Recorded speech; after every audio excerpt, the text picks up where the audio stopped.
ഈ ബേക്കിംഗ് സ്വഭാവം, വറക്കുന്ന സ്വഭാവം ഇവർ ഇൻട്രൊഡ്യൂസ് ചെയ്ത് നമ്മുടെ ഈ കേക്കിനുമായിട്ട് കൂടുതൽ ബന്ധപ്പെട്ട് നിൽക്കുന്നുണ്ട്. അങ്ങനെയാണ് അതൊരു പ്രധാന രുചിയായി. അപ്പൊ ആ ബേക്കിംഗ് നേച്ചർ നമ്മളിൽ കൂടുതൽ ഉണ്ടായി തുടങ്ങിയത് ഈ പോർച്ചുഗീസ് ഡച്ച് വരവോടുകൂടിയാണ്. പ്രത്യേകിച്ച് കേരളത്തിലേക്ക് ധാരാളമായ ചില പുതിയ പുതിയ പ്ലാന്റ്സ് ഇൻട്രൊഡ്യൂസ് ചെയ്ത്, ലൈക്ക് കാഷ്യൂനട്ട്, അതുപോലെ ലാറ്റിൻ അമേരിക്കയിൽ നിന്നുള്ള വെജിറ്റബിൾസ്.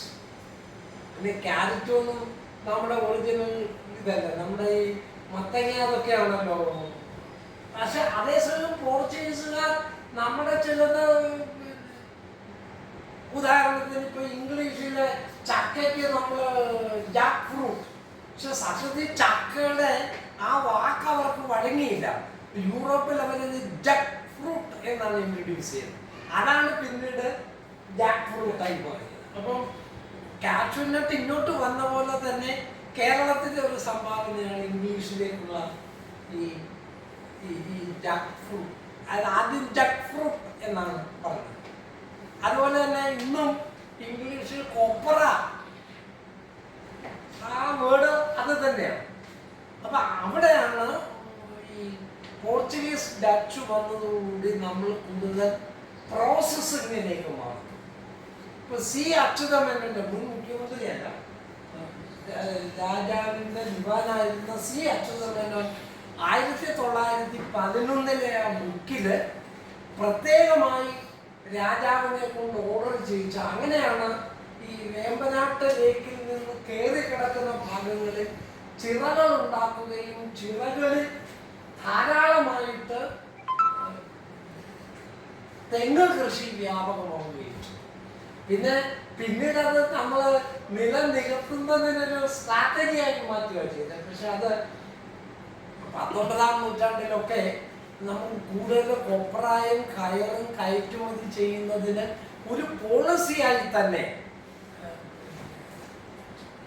ഇത് വളർത്തിയെടുത്തു. അത് ഈ 1911 നിങ്ങൾ അത് വായിക്കണമെന്ന് എനിക്കൊരു അഭിപ്രായമുണ്ട്. 1911 സി അച്യുതമേനോന്റെ കൊച്ചിയെ കുറിച്ചുള്ള, ഞാൻ യഥാർത്ഥ ടൈറ്റിൽ ഓർക്കുന്നില്ല, സാറ് വായിച്ചിട്ടുണ്ടാകും. അപ്പൊ അതിനകത്ത് ഇത് എടുത്തു പറയും. അതുപോലെ പോർച്ചുഗീസ് സമയത്താണ് വൈപ്പിനിലെ ഒരു പള്ളി തുടങ്ങുന്നത്. കാര്യം അത് ഈ മതപരമായ ഒരു ഒരു വ്യാപനവുമായിട്ട് അത് ബന്ധപ്പെട്ടു നിൽക്കും. ഇത് മാത്രമല്ല, ഈ ആ സമയത്ത് ആൽബുക്കർക്കിന്റെ ഒക്കെ ഒരു പോളിസി അനുസരിച്ച്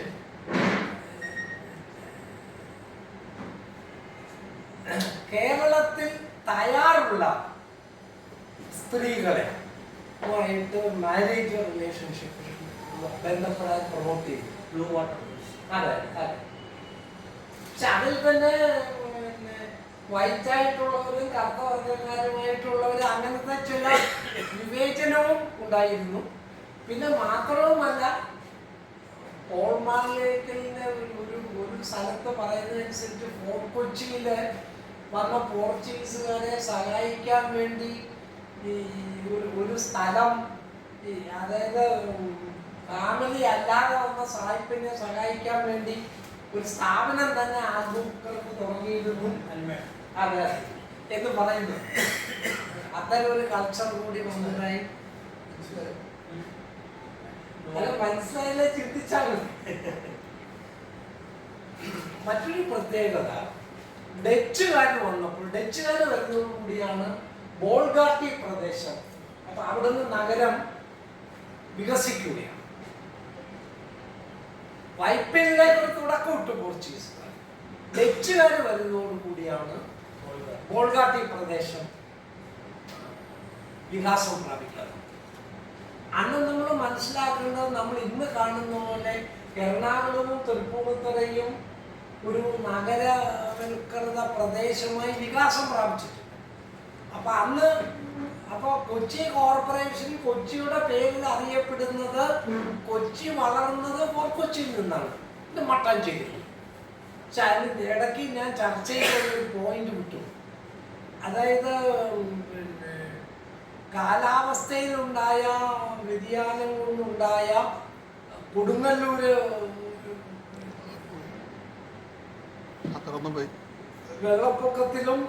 വെള്ളപ്പൊക്കത്തേക്കാൾ പ്രശ്നം സൃഷ്ടിക്കായി. പ്രത്യേകിച്ചും ഞാറയ്ക്കല് ഉണ്ടായ തുടർച്ചയായി ഉണ്ടായ മഡ് ബാങ്കിങ് കപ്പലുകൾക്ക് വളരെ ശാന്തമായ അവസ്ഥയിൽ ആങ്കർ ചെയ്യാമെന്നുള്ളതും കൊച്ചിയുടെ വളർച്ചയിലേക്ക് കോൺട്രിബ്യൂട്ട് ചെയ്തു.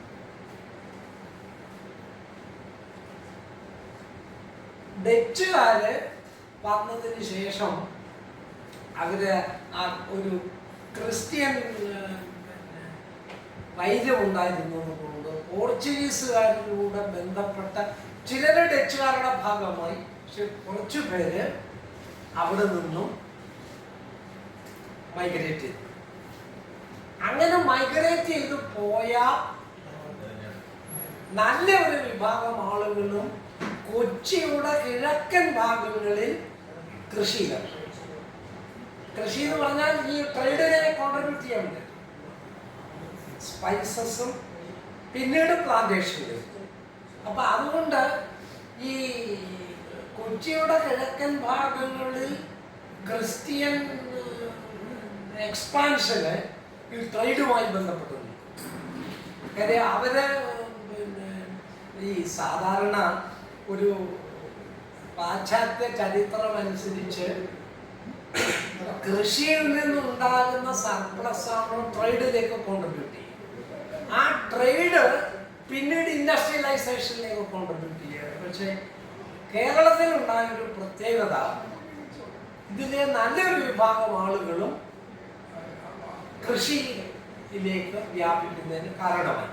അതിന് മറ്റൊരു കാരണം കൂടി, അതായത് യൂറോപ്യൻ മെക്കനൈസ്ഡ് പ്രോഡക്റ്റ് വന്നതോടുകൂടി നമ്മുടെ ഹാൻഡ്ലൂം പോലെയുള്ള, അതല്ലെങ്കിൽ ബ്ലാക്ക് സ്മിത്തുകൾ പോലെയുള്ളവർ ചെയ്തിരുന്ന വർക്കുകൾ ഒരുപക്ഷെ ആ കോമ്പറ്റീഷനിൽ ചേതമംഗലം കൈത്തറിയൊക്കെ പിടിച്ചു നിന്നു എന്നുള്ളത് നമ്മൾ പഠിക്കേണ്ട ഒരു വിഷയമാണ്. എന്തുകൊണ്ട് അത് സർവൈവ് ചെയ്തു ചേതമംഗലം അപ്പോൾ ഒരു ഡീ ഇൻഡസ്ട്രിയലൈസേഷൻ പ്രോസസ് കൊച്ചിയിലുണ്ട്. പ്രത്യേകിച്ച് ഹാൻഡ്ലൂം ബ്ലാക്ക് സ്മിത്തുകളുടെ തൊഴിൽ നഷ്ടപ്പെടുന്നതിന് കാരണമായി. അപ്പൊ ഡച്ചുകാർ വന്നപ്പോൾ ഉണ്ടായ റിലീജിയസ് ഡിസ്പ്യൂട്ടിനോടൊപ്പം ഉണ്ടായ പക്ഷേ ഡീ ഇൻഡസ്ട്രിയലൈസേഷൻ പ്രോസസ്സ് ബ്രിട്ടീഷ് പീരീഡിലാണ് പ്രധാനമായിട്ടും ഉണ്ടാവുന്നത്. പക്ഷെ അതിനു മുമ്പ് തന്നെ കൃഷിയുടെ വ്യാപനം കിഴക്കൻ ഭാഗങ്ങളിൽ ഉണ്ടാകും. കാരണം ഡച്ചുകാരും യൂറോപ്പിലുണ്ടായിരുന്ന ആ ഡിഫറൻസ്, കാത്തലിക്സും പ്രോട്ടസ്റ്റൻസും തമ്മിലുള്ള ആ ഡിഫറൻസ് ഇവിടെയും റിഫ്ലക്ട് ചെയ്യുകയുണ്ടായി. പക്ഷേ ഡച്ചുകാരുടെ കാലഘട്ടത്തിൽ പോർച്ചുഗീസിന്റെ അത്രയും കൊച്ചി വേഗത, പ്രോസ്പെരിറ്റിയുടെ വേഗത കുറവായിരുന്നു എന്ന് പറയും. പിന്നീട് ബ്രിട്ടീഷുകാരുടെ കാലഘട്ടത്തിലാണ് കൊച്ചി പിന്നീട് അതിവേഗം വികസിക്കാൻ തുടങ്ങി. ഞാൻ പറഞ്ഞ 1870-കളിൽ തന്നെ കൊച്ചിയെ ഒരു വലിയ തുറമുഖ നഗരമാക്കണമെന്നുള്ള ആവശ്യം ഇവിടുത്തെ കച്ചവടക്കാർ ഉന്നയിച്ചിരുന്നു. രാജാവിന് അതിനെക്കുറിച്ച് ബുദ്ധിമുട്ടായിരുന്നു. പക്ഷേ പ്രധാന പ്രശ്നം അന്ന് അതിന് ശേഷം ഏഷ്യയിൽ തുറമുഖങ്ങൾ വികസിപ്പിച്ച എഞ്ചിനീയേഴ്സ്, ഉദാഹരണം കൊളംബോ, അതല്ലെങ്കിൽ റങ്കൂൺ, ഇതേപോലെയുള്ള തുറമുഖ നഗരങ്ങൾ വികസിപ്പിച്ച എഞ്ചിനീയേഴ്സ് കൊച്ചിയിൽ ഒരു ആധുനിക തുറമുഖ നഗരം വികസിപ്പിക്കാൻ ബുദ്ധിമുട്ടാണെന്നാണ് പറയുന്നത്. കാര്യം ഈ ചെളി വന്ന് നിറയുന്നത് കൊണ്ട്, പ്രത്യേകിച്ച് അടിമുഖത്ത് ഒരു ഒരു ഒരു തുരുത്ത് അങ്ങ് ഫോം ചെയ്യാം, വെള്ളം ഉണ്ടാവും.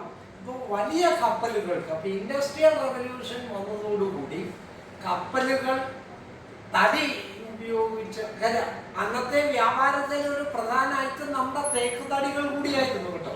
സ്പൈസസ് മാത്രമല്ല, തേക്ക് തടികളും എക്സ്പോർട്ട് ചെയ്യുന്ന പ്രധാനപ്പെട്ട ഐറ്റത്തിലൊന്നാണ്. ഇനി ഇത് പറഞ്ഞപ്പോൾ, ടെക്നോളജി പറഞ്ഞപ്പോൾ ഞാൻ ട്രേഡ് വിൻഡിനെ കുറിച്ച് പറഞ്ഞു. ഫിനീഷ്യൻസ് ഷിപ്പ് ബിൽഡിങ്ങിലെ ടെക്നോളജി എക്സ്പാൻഡ് ചെയ്തതും നമ്മുടെ ഇത് രണ്ടും കൂടി ചേർത്ത് വേണം കൊടുങ്ങല്ലൂരിൻ്റെയും കൊച്ചിയുടെയും തീരങ്ങളിലേക്ക് കൂടുതൽ കപ്പലുകൾ. അപ്പൊ അത് കാണുമ്പോൾ മറ്റൊന്നുകൂടി കാണണം, കിഴക്കൻ പ്രദേശം ഫാർ ഈസ്റ്റിലേക്കുള്ള കപ്പലുകൾക്കുള്ള ഒരു ട്രാൻസിറ്റ് പോയിന്റ് കൂടിയായി വരുമ്പോഴും പോകുമ്പോഴും. അല്ലെ, ഞാൻ ഹിസ്റ്റോറിയന്റെ പേരും പറഞ്ഞില്ല. ഒരു ഡച്ച് ഹിസ്റ്റോറിയൻ മഹോദയപുരത്തെ കുറിച്ച് പറയുമ്പോൾ നമ്മൾ ഇവിടുത്തെ കോഴികളെ കുറിച്ച് പറയുന്നു. കോഴികൾ എന്ന് പറയുന്നത് ഈ രാവിലെ മഹോദയപുരത്ത് നിന്ന് കപ്പലുകൾ പുറപ്പെടുന്നതിന് ഏർലി വിൻഡിൽ പുറപ്പെടണം. അപ്പൊ അവരൊരു 4 മണിയാകുമ്പോഴേ എഴുന്നേൽക്കുന്നത്. ഈ കപ്പലുകളൊക്കെ ഈ കനാലിന്റെ സൈഡിലുള്ള വീടുകളോട് ചേർന്ന് കെട്ടിയിട്ടിരിക്കുകയാണ്. അവർ താമസിക്കുന്ന അവിടെയാണ്. കാര്യം മറ്റൊരു അട്രാക്ഷൻ എന്തായിരുന്നു, ഇഷ്ടംപോലെ ശുദ്ധജലം കിട്ടും. ഈ സ്പൈസസ് മാത്രമല്ല, ശുദ്ധജലവും കിട്ടും എന്നുള്ളതും ഒരു അട്രാക്റ്റീവ് ഫാക്ടറായിരുന്നു. ഈ 4 മണി 3:45 4 മണിയാകുമ്പോൾ കോഴി പോകാൻ തുടങ്ങും. അന്ന് സൈറൻ ഇല്ല. അപ്പൊ ഈ പൂർണ്ണ കോഴി ഈ തുറമുഖത്തിന്റെ ജീവിതത്തിന്റെ തുടക്കം കൂടിയായിട്ട്. അപ്പൊ ആ അർത്ഥത്തിൽ കൂടി നമ്മൾ ഇന്ന് ചിക്കൻ ഫ്രൈ കഴിക്കുമ്പോൾ അത് ലോകത്തിലെ തന്നെ ട്രേഡിനെ ഇതിനൊരു സിഗ്നലായിട്ട്, അതൊരു ഇന്ത്യൻ റൈറ്റേഴ്സ് ആരും അല്ല പറഞ്ഞത്, അതാണ് അതിന്റെ രസം.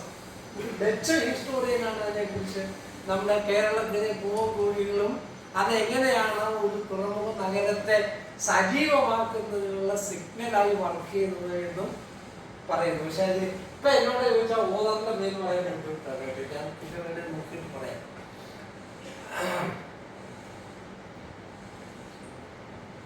സത്യത്തിൽ ബ്രിസ്റ്റോയുടെ പ്രാധാന്യം അവിടെ. നമ്മൾ ഈ വെല്ലിംഗ്ടൺ ഐലൻഡ് എന്ന് പറയുമ്പോൾ വാസ്തവത്തിൽ സംഭവിച്ചത് എന്താണെന്ന് ചോദിച്ചാൽ, ഒരിക്കല് അദ്ദേഹം മദ്രാസ് ഗവർണറായിരിക്കുമ്പോൾ ഈ ബോൾഗാട്ടി പാലസിന്റെ അവിടെ വിശ്രമിക്കാൻ വന്നപ്പോൾ അദ്ദേഹത്തിന് തോന്നി ഇത് ലണ്ടൻ പോലെ ഉണ്ടല്ലോ, ഇപ്പൊ എന്തുകൊണ്ട് ഇതിന്, കാര്യം അന്ന് ഓൾറെഡി ട്രേഡേഴ്സിന്റെ ഡിമാൻഡ് ഉണ്ട്. അതാ ഞാൻ പ്രഷർ ഗ്രൂപ്പ് എന്ന് പറഞ്ഞു. ട്രേഡേഴ്സിന്റെ ഡിമാൻഡ് ഉണ്ട് ഇതിനെ തുറമുഖ നഗരം ആക്കണത്. അന്ന്